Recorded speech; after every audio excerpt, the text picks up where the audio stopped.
Are you a podcaster? Maybe you've got that big idea and you're looking for a network to join. The multi-award-winning Ozcast Network can get your content to eyes and ears all over the world. Join now for the first month free, and you could be featuring this sound at the beginning of your podcast. Ozcast. Simply head to ozcastnetwork.com for details. Ozcast.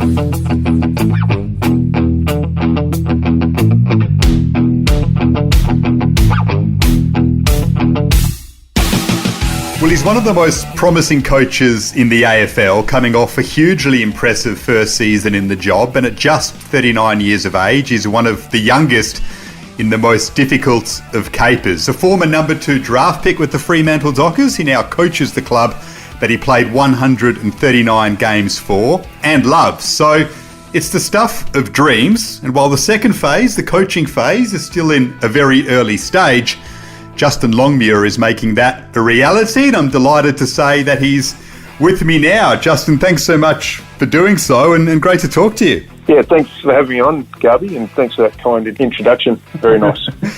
It's going along very well, and I'm looking forward to talking about your first season in coaching and so many other aspects to your sporting journey so far. But you've just finished that first season in charge. You've gone on a bit of a break and a bit of a holiday to Garby in WA, which, being a WA boy, I know is a beautiful place. How badly needed was that after your first season in the most engrossing and consuming of jobs? I'm not sure whether it was badly needed for my own good.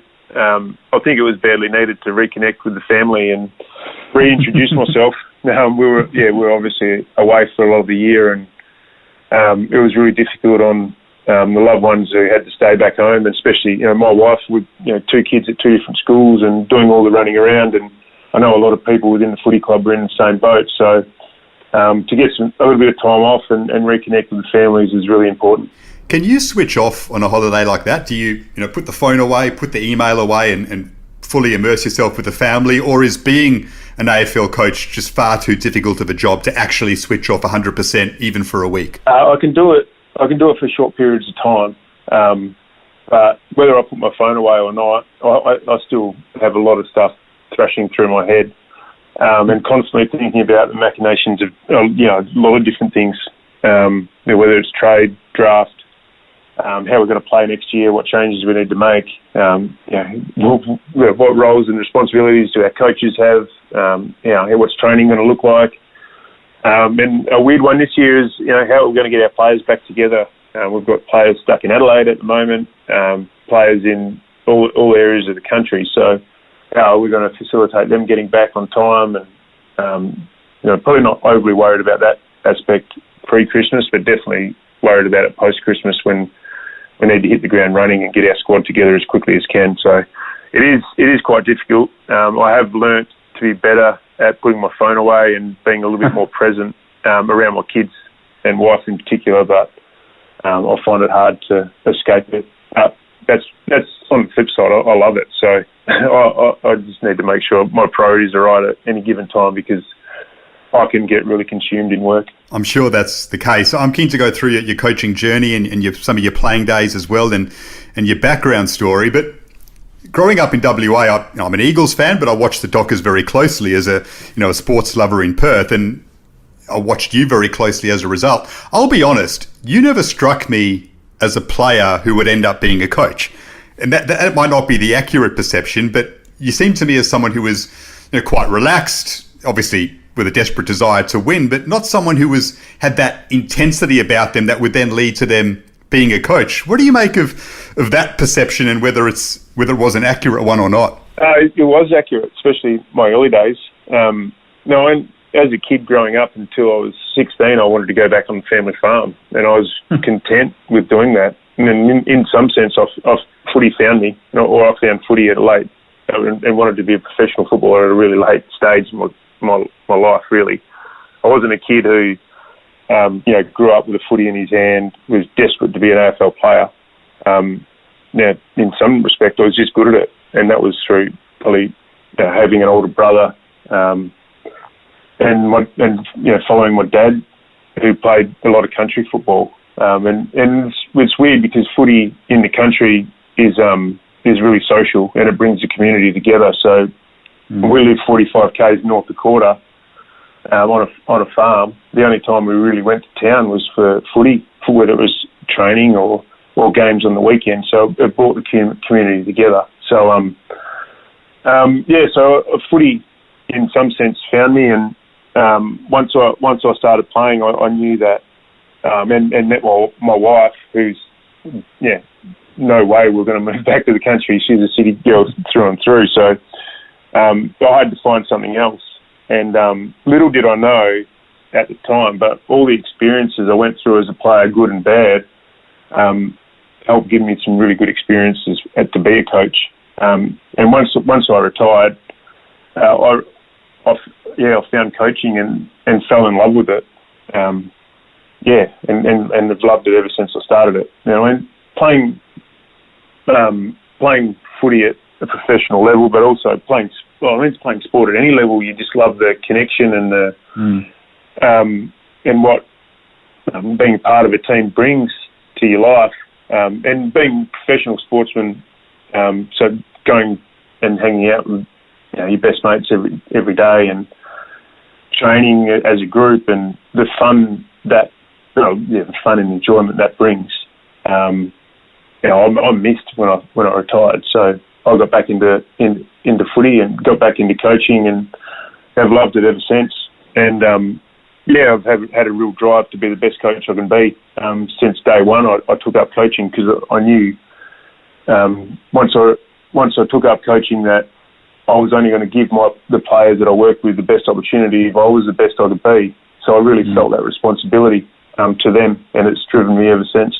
And it started very well, and I can't wait to get into some more details on that. I approached you for this interview through Twitter. You followed me, and looking at your Twitter page, it's quite interesting that an AFL coach has a picture of him with the English Premier League trophy, and then a picture of Wembley as his background. So you've obviously got a bit of a passion for football, and I dare say that's where you followed me from when I was working on the Premier League.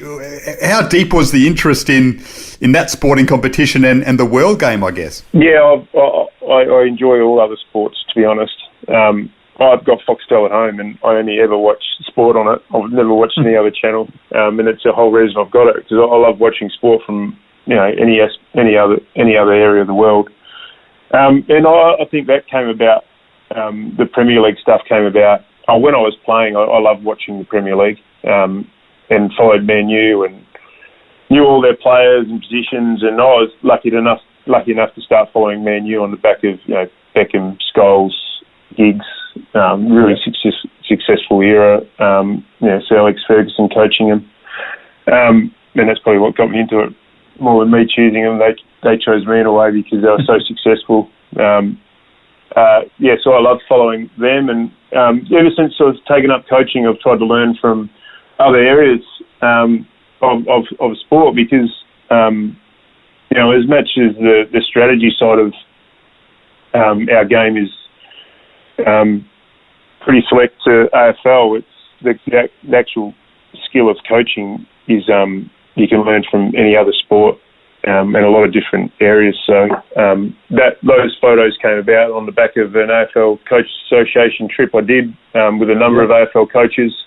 Got to visit some Premier League sides and go to some games and managed to catch a few conferences over there as well, which that photo actually comes from one of the conferences we attended. So I think at the end of every year, as an assistant coach in particular, I tried to do either a coaching course overseas or a tour overseas, or visit some people who are specialists in coaching and could help my coaching. I think it's an opportunity you don't get in season, is to really spend some time on your coaching. Your coaching. So I try to take up those opportunities as much as I could.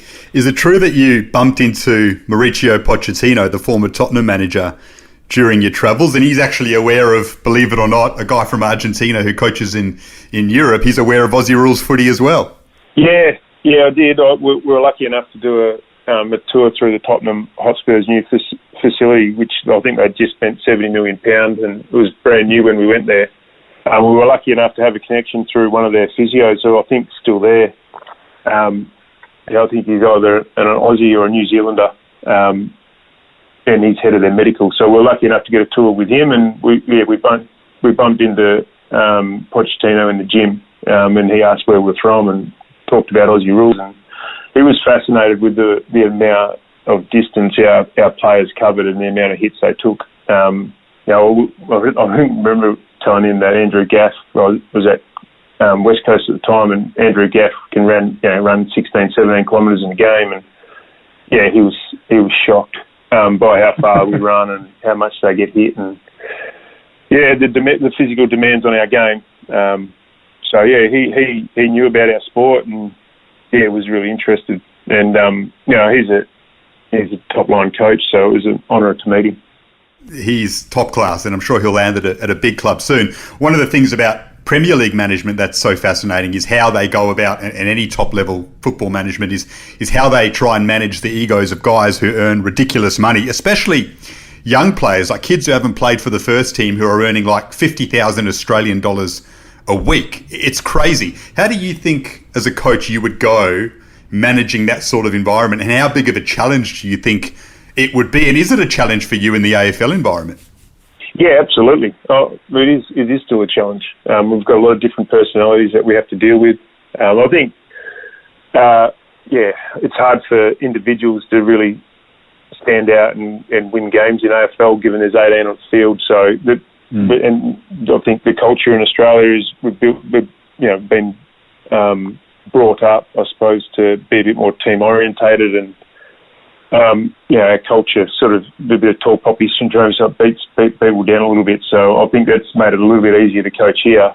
But I think it just comes back to setting really strong team standards and making sure that everyone, pulls in the line with those team standards. And I'm a strong believer that the players have got to come up with their own standards and keep each other accountable to those standards.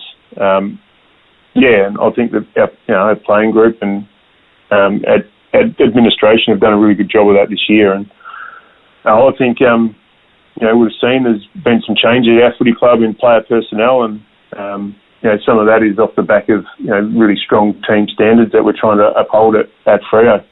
One of the players, and I'm going to use a Premier League comparison when talking about one of the young Freo players, I've got just an honest man crush on Caleb Sarong. I think he is just a wonderful young player. I drafted him into my fantasy team without knowing what he looked like or how he played, but I knew he was an early draft pick and he was likely to play for you this year. So then I watched him closely, and to put the Premier League comparison in play, I think I tweeted this year that he reminds me of a Xabi Alonso, and that he'll be a Xabi Alonso of the AFL. He was a wonderful midfielder for Liverpool and Bayern Munich, Real Madrid and the Spanish team. And when he came to Liverpool, Xabi Alonso, Steven Gerrard and Jamie Carragher said the way he passes the ball had a different sound to it. Like whether he was passing 5 metres or 30 metres, it had like a different fizz to it, almost like a golfer who has got a different strike to the way he hits the ball. I sort of see that in Caleb Sarong from afar, even if it's a 2-metre handball or a 40-metre kick, it's got like a different sound and fizz to it. He's a hugely impressive young player, obviously the rising star. As a coach, how exciting is this kid to work with? And is that an accurate portrayal of what he's capable of? Yeah, it is. It is. And he is an impressive young man. I remember really early in pre-season, he came to the coaches and said, don't be scared to put me on Fifey. He might beat me now, but I want to learn from him. I want to know what makes him so good. So if we do match him, can you put me against him? And it's like, well, yeah, no worries. It's such a good trait to have, to be putting yourself in uncomfortable situations and trying to grow from them. And he's got this great mix of confidence in his own ability and his want to take on a big challenge, but also the humility of knowing that he's not where he wants to be, and he's working every day to be his best self. And he's a beauty. I think there's we had actually a lot of wet games this year, wet weather footy. And I remember the game against Geelong, and he was so clean in everything he did. He was playing on one of the best players in the competition in Dangerfield, but also he was so clean. And that just shows how much work he puts in during the week He's always touching the footies. He's always looking for every avenue he can to be better. That's just a great attribute to have in a young player. So that's going to hold him in good stead for the future. Someone like him, then, do you have to keep him in check and make sure he doesn't get ahead of himself, or are you just so confident that he's so sound mentally that you just sort of let him be? Yeah, I mean, everyone's different. And some players are going to get ahead of themselves and read their own press and drop their work rate. And some players are just going to strive so hard for it that they work too hard. And he's probably in the second bucket. I'm more worried about him making sure he has a break, making sure he trains with real purpose rather than, and it's more with him, it's more about quality over quantity. I don't want him doing too much and burning himself out. It's more about just making sure he does everything with real purpose and quality over this period of time in particular. I've got no issues with him. Him and his work rate. He's gonna do everything he can to be the best version of himself he can be. And to be honest, that's a characteristic that shines through with so many of our young players. That they've just got this burning desire to be their best self. And really, it's easy job as a coach is just to make sure we can guide them in the right directions and set up a program where they've got everything they need to assist that burning desire. Fantastic. I've used a few, football analogies with Aussie rules here. You mentioned the town you grew up in, Coorda, which is 236 kilometres out of Perth, just in a 3-hour drive. And it has a population of 260 people. I can't imagine there's too much of an interest in the world game in the town of Coorda. No, we didn't play soccer. We didn't play soccer as a kid. Soccer balls weren't floating around. It was cricket in the summer and footy in the winter. The girls, or the women, played hockey, and basketball was a midweek game. So that was probably about the extent of it. I say I'm from Coorda, but I'm actually from a small country town called Gabon. Went to school at Gabon. When I was at school in Gabon, there was only 16 kids at the school. So trying to scratch around for a game of cricket or a game of footy at lunchtime or recess was quite a difficult task. I mean, like I said before, I loved growing up in the country. I loved farming. Loved helping Dad on the farm before and after school. And looking back on it, that gave me a lot of the things that have made me a good coach as well. I feel like I've got a good grounding in work ethic. I'm a good problem solver on the back of having to problem solve on the farm at an early age. As a kid, I would pull apart motors on the farm and put them back together just to see if I could do it and what they were about. And that's what I'm trying to do now with the game plan, and a lot of things that I'm good at now I was good at back then, and got a good grounding in a lot of areas because of my interests on the farm and growing up in isolation, but also having a lot of responsibility as a kid. I remember driving heavy machinery at 13 or younger. I was driving utes around the farm at probably younger than that. And my son's 13 now, and I can imagine him driving a tractor or a header. So I had a lot of responsibility as a kid and a great interest in being a farmer. I imagine your parents as well had to sacrifice so much to get you from, the country towns 3 hours out of Perth back to Perth when you had to get there for games or trials and things like that.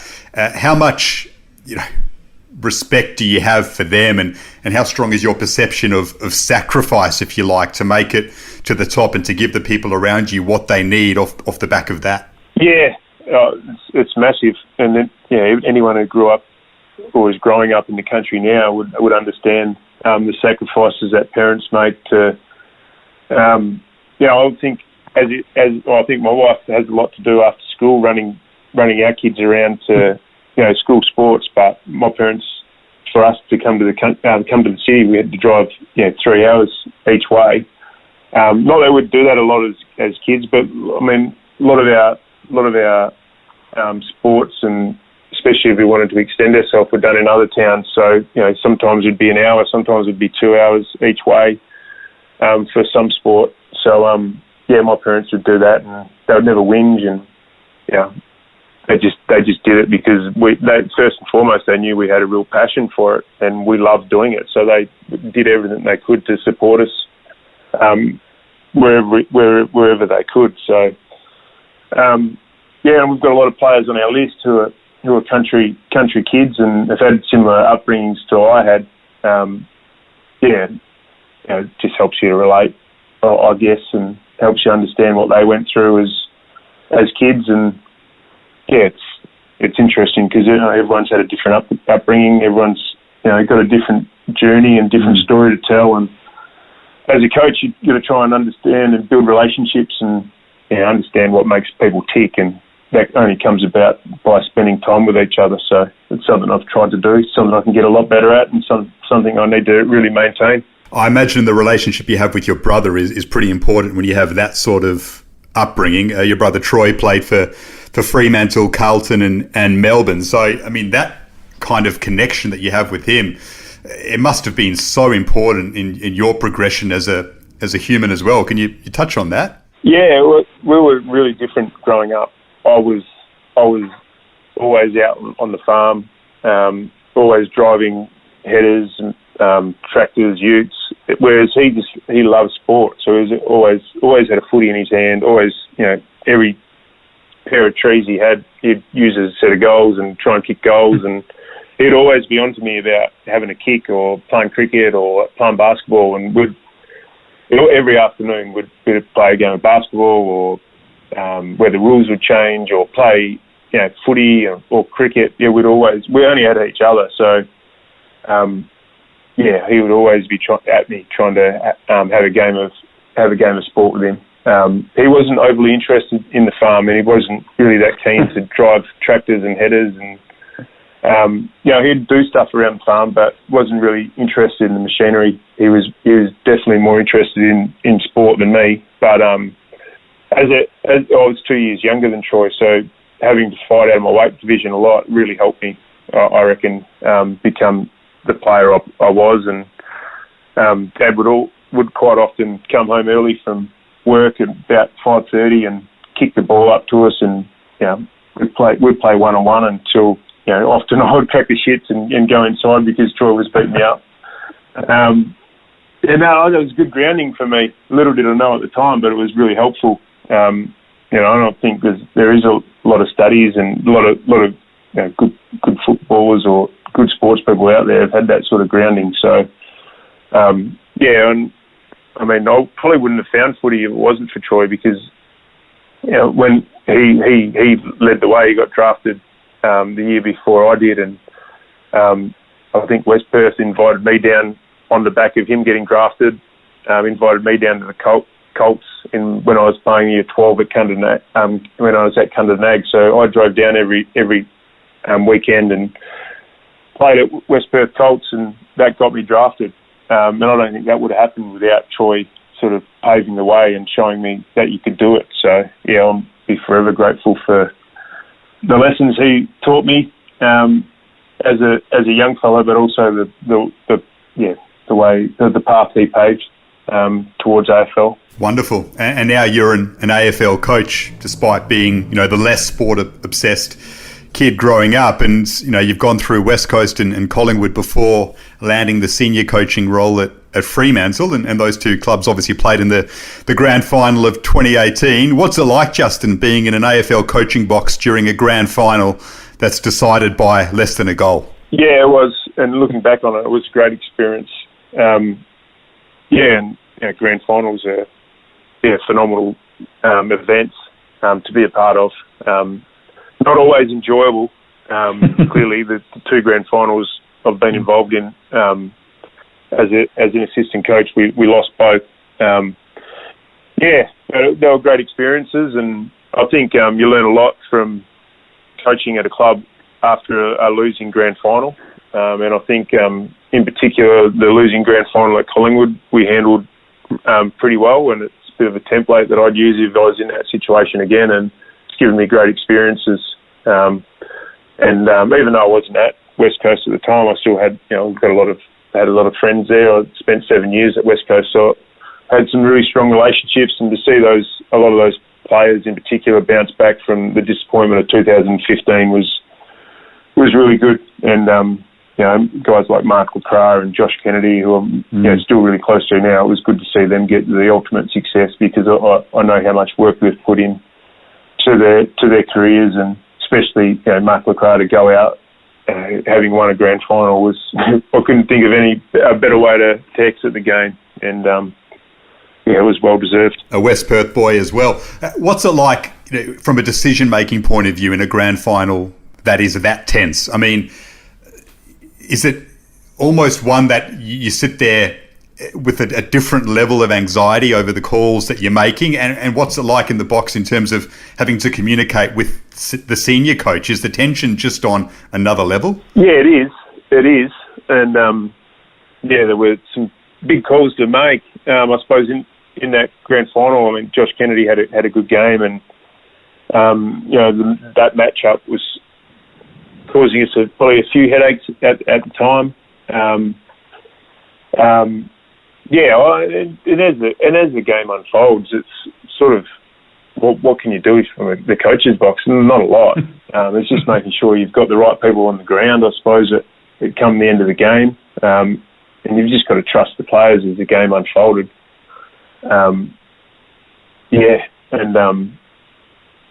Unfortunately, we're on the wrong side of that. I still, a big part of my coaching philosophy is that the work's done during the week. You can't change the game much on game day. It's about letting the players go out there and execute the game plan. And I think you can change it. You can change certain things, and you need to make sure that you're flexible in your thinking, and you give the players the tools they need. But largely they'll work it out themselves. The transition from an assistant then to a senior coach, I can imagine, is monumental. Can you put into words the main aspects of that, why it's such a big jump, and just how different and consuming it is? Well, it's the consuming part of it, which makes it so much different. I mean, as an assistant coach, for instance, in my last couple of years at Collingwood, I was in charge of the back line. So I had a group of 15 players that I was looking after, and I was in charge of team defence. So they're your two little pots that you look after, and that's where you spend all your time. And you might have some opinions on different aspects of the footy club and different aspects of the way we play and that, but largely you've got two areas that you sort of nail down, and you make sure that you give the senior coach the best service you can in those two areas. Whereas as a senior coach, you've got so many different aspects you need to be across, whether it's recruiting and list management and the coach. You're in charge of managing the coaches and the game, the whole game plan. Everyone wants a little bit of your time, so you just got to make sure that you're really clear on your priorities. And my first pre-season, the priorities were mainly around building relationships with our coaches and players. So you got to make sure that when you say that, you prioritise enough time to be able to implement that. So I think it's all consuming the job. You just got to make sure that you're prioritising the right things, and you're really setting up a framework so that you can trust the people around you to do their jobs. So you've got to make sure you give them enough clarity and enough structure so that they can really get to work and do their jobs. And the main thing, of course, is trying to instill belief in a playing group that had low expectations on it going into the season, but despite not making the finals, certainly surpassed those. You stepped into the role and the mantra was anything is possible. It's one thing saying that, Justin, to a playing group, but how do you then get players to believe it? How do you set about getting it into their mindset so they actually step out on the field against an opponent that is expected to beat them and actually believe that? Yeah, well, I suppose that tagline is, just about taking away any ceiling and believing that if we play our best footy, we can beat anyone. And, the season didn't start the way we wanted it to, but there was enough there in those first 4 games in particular to show our players, our playing group, that our best footy is good enough. And, it was only really small lapses in games that were hurting us, and that was probably coming off the back of the players not really knowing and embedding their roles, and under pressure sometimes players would lose structure within their role, and that would hurt us on the scoreboard. And I think internally we just wanted to improve week in, week out, and I think we were doing that.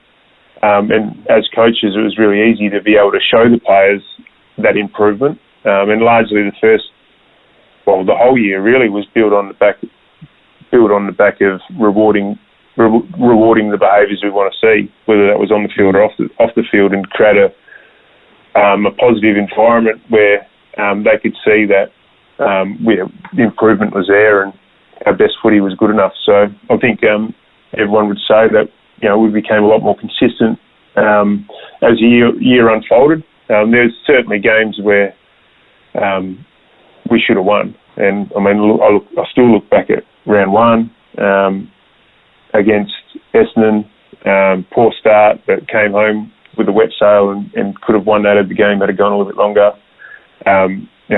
The Gold Coast game was a game that we should have won or could have won, and then the Carlton game was one that stands out that got beaten by a kick after the siren. So there are some missed opportunities there, but we've got to make sure that we improve over pre-season so that we continue to give ourselves opportunities in every game, but we're able to finish off those tight ones. That Carlton game was so interesting because you seem to get a couple of rough calls late, yet you in your press conference, unlike so many other coaches across the world in sport, didn't have a crack. You were pretty measured. Is that a conscious decision you make before the press conference? I'm not going to have a crack at anyone for whatever reason, or is that just you and you don't focus on those things? How do you process that in your mind? Yeah, it's a lot of different things. Personally, I never blame anyone apart from us apart from our performance for a loss. I mean, in life you can get so caught up in trying to control things you can't control.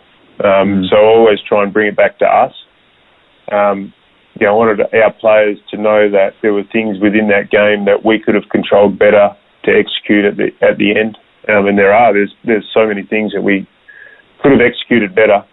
And that was an interesting week for a first-time senior coach in that situation as well, because quite often I think you can hang on to those sorts of games and let it affect the next week because you don't prepare well and your focus is in the rearview mirror rather than focusing on what's ahead. So we were very, really conscious as the coaching group to review it like any other game and move on really quickly. And I think we played a really good game against Sydney the next week and showed that as a group we handled the week and the disappointment really well and were able to move on. You say you can't control it, but it's funny. Some coaches, for example, in soccer, they actually say things in the press to then influence the referee's decision-making the next time they play them. They think if we say something, it's going to subconsciously get in the referee's mind and they may give us a call or two. And I dare say some AFL coaches have done the same. I'm going to attack them in the press, so maybe subconsciously they have some sympathy. I mean, are you wary of that, maybe trying to manage it in that way? And do you think you might change as time goes on in this caper? Yeah, I hope I don't change. But I also thought I'd be nice and measured and calm in the coach's box, which hasn't turned out to be as true as I thought. My wife actually is a bit shocked by some of my carry-on in the coach's box. She thought I'd be boring, but I've actually shown a little bit of emotion. I've always thought that there's right and wrong ways to do things, and we've got access to the coaches department, the umpires coaches if we want, and I feel like there's right ways to go about disputing umpire decisions, or the way the umpires umpire on the weekend is the right way to go about it, and that's behind the scenes, because it's really important that I think that our members know that we're doing everything we can for the footy club, and we're protecting our players as well. So there is avenues that the AFL have set up for coaches to have conversations with the umpiring department. So we do that. I don't think playing that out in public is the right way of going about it. And I'd hope that the umpires are professional enough to realise that professional enough to be neutral in any given situation, and I strongly believe they are, to be honest. So I don't have any thought of trying to manipulate the umpires through the media. I don't think. I think they're more professional than that, and I give them a lot more credit than that. Well said. The win after a game, the satisfaction of that as a player compared to being a coach. How do you weigh it up? It's. I'll probably get more enjoyment now, to be honest. It's interesting as a player. Like everyone thinks being a professional sports person's this great life, but it's really only one situation you can be happy with as a player, and that's when you play well and your team wins. Because sometimes you play well and you lose, and sometimes you win and you don't play well. So it's hard to enjoy those moments. So you really only get great satisfaction as a professional sports person when you play well and the team wins. So it is quite difficult, and you'd be mindful of the fact that doesn't happen. Those two things don't coincide all that often. So one thing we've tried to do this year, and especially in a difficult season it is, whether we win or lose, we try and review the game on its merits. Because sometimes, for instance, we won our first game this year against Adelaide, and I thought we'd played better footy in 3 of the games we lost before than what we did in the win. So we try and be really consistent and measured in the way we review games. But we're also really conscious to make sure our players enjoy the moment after a win. Sometimes as a coach you want them to move on to the next week straight away, but I'm really conscious that there isn't a lot of enjoyment and a lot of time to sit back and reflect when you're a player and enjoy those moments. So quite often post games, sometimes even when we lost, we'd sit around in the players' locker room and have a beer together and enjoy it and enjoy the work we'd put in and look at each other and have a chat and enjoy the journey. I mean, sometimes you get on the roller coaster or the treadmill of AFL footy and you're constantly moving ahead. Sometimes you just need to sit still and enjoy each other's company and reflect on the hard work.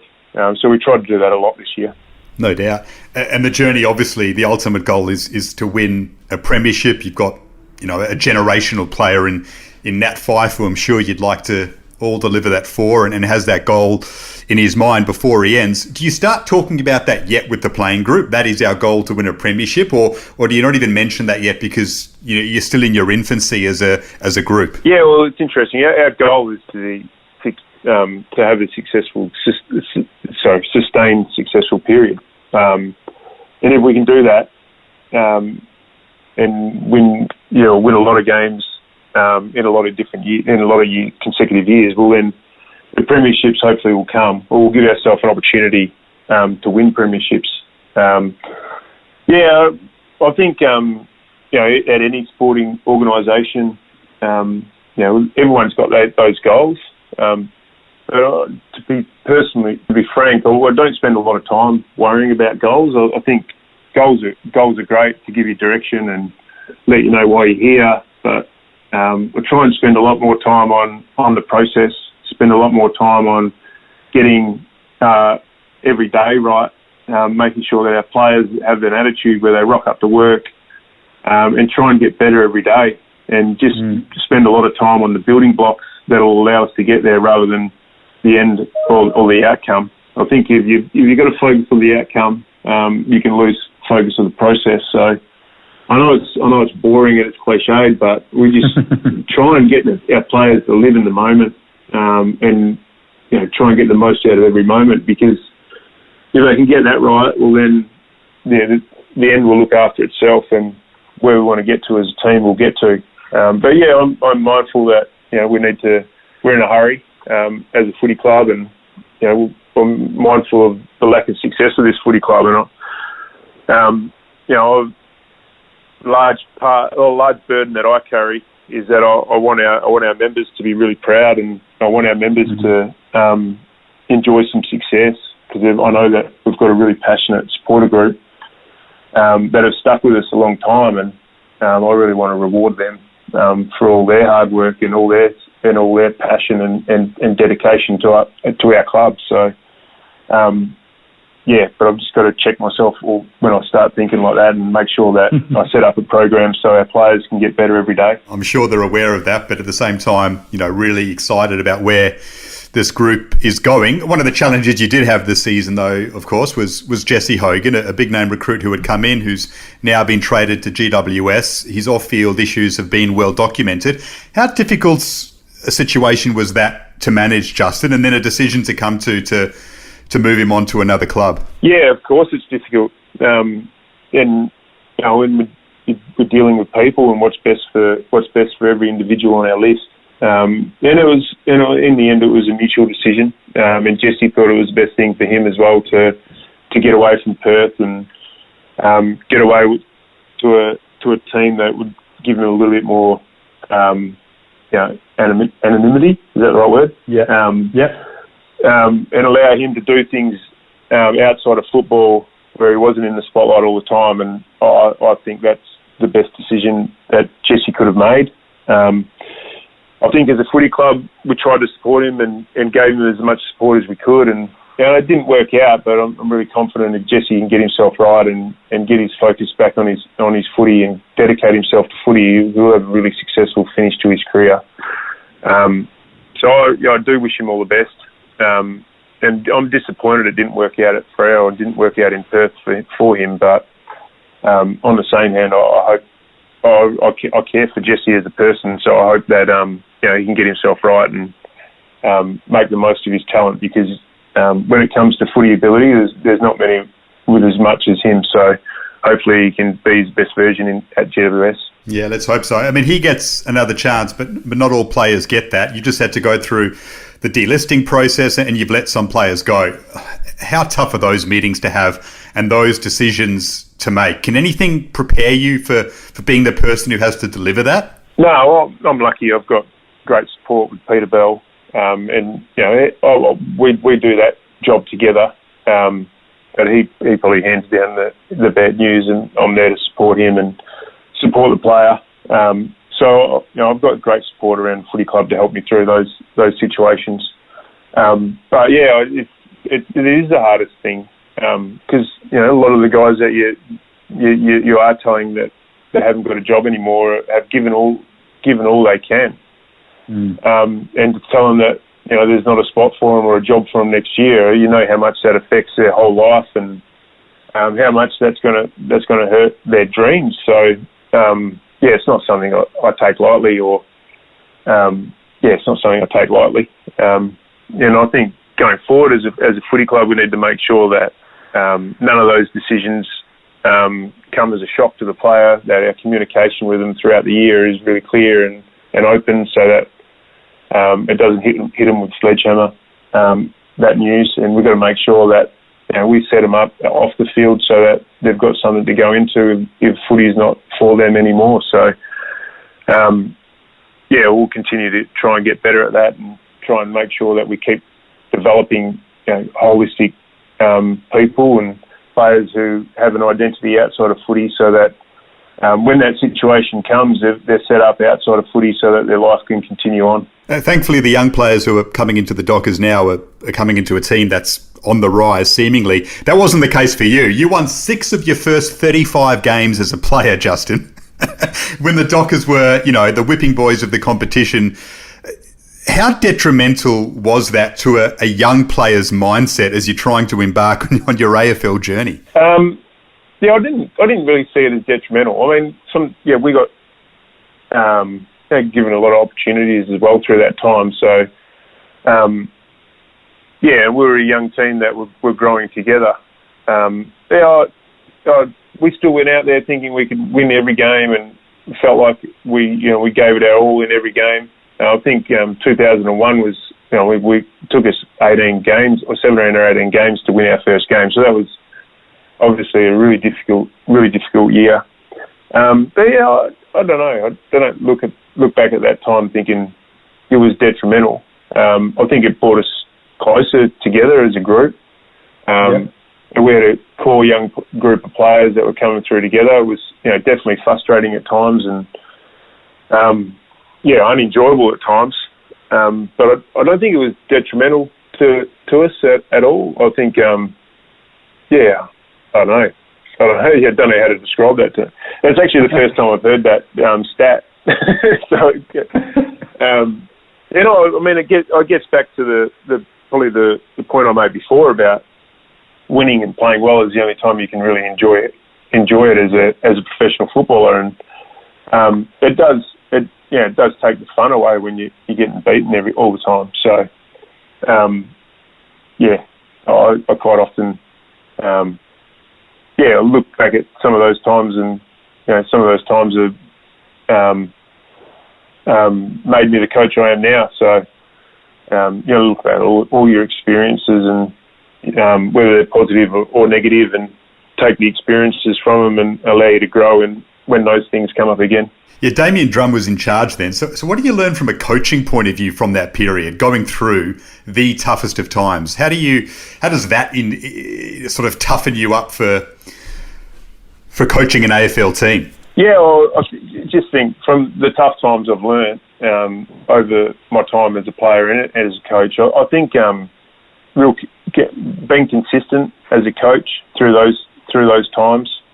Sometimes I think when you lose a couple of games in a row, you can flip the game plan on its head and start focusing on something totally different, which just throws a little bit more chaos or fuel on the fire, so to speak. I think consistency and clarity of consistency through tough times is really important for a leader.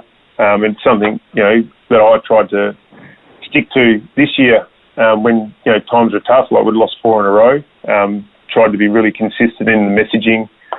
Tried to make sure our players were really clear on what they needed to do, and a lot of that stuff I'd learnt from my tough times as a coach and tough times as a player. You also lived one of the absolute dreams of any sporting person, and that is kicking and after the siren goal against St Kilda on that Friday night, of course. Can you take us through that moment? What's going through your mind after you've taken the mark, the siren goes, and you've got a kick to win your team the game? The little minute details that you might think of in that moment? It's funny because I get asked that question a lot, what's going through your mind, and the only thing that was going through my mind was my routine. It really was. And I'd done a lot of work with our sports psych of coming up with a routine. I remember practicing the routine at training, and that moment happened, and all I could focus on was marking my spot as I walked back, lining that spot up with the middle of the goals. I remember consciously taking two or three steps further back from what I usually do so I could get a little bit more momentum up, and that I'd be far enough away from the man in the mark. And I remember consciously thinking at the top of my mark, lining up the spot I usually marked with the middle of the goals, and then thinking momentum. And it really was as clear as that. And I quite often tell school kids now, make sure you practice with purpose. And when I get asked that question about the goal after siren, make sure you practice with purpose, because I wouldn't have been able to execute that kick if I hadn't practiced with purpose and come up with a really clear routine that allowed me to execute in that moment. And I think that's what led to my emotions boiling over after I kicked that goal, was because I was so focused in that moment that it just spilled over.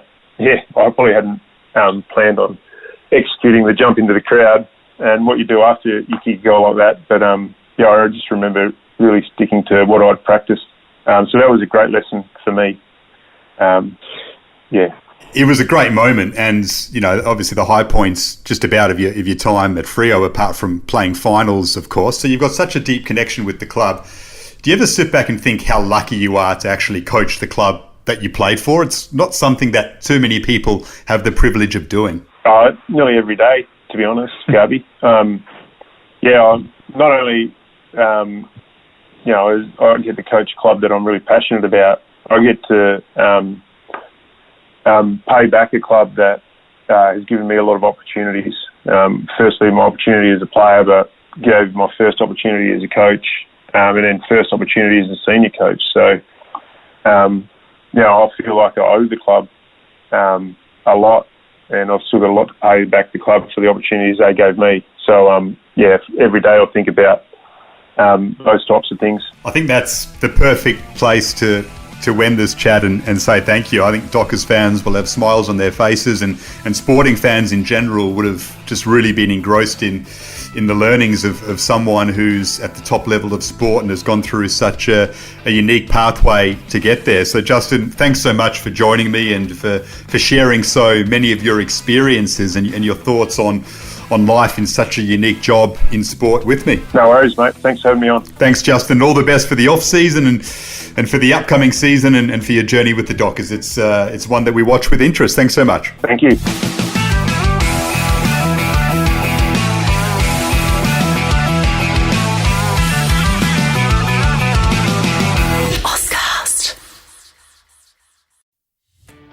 Are you a podcaster? Maybe you've got that big idea and you're looking for a network to join.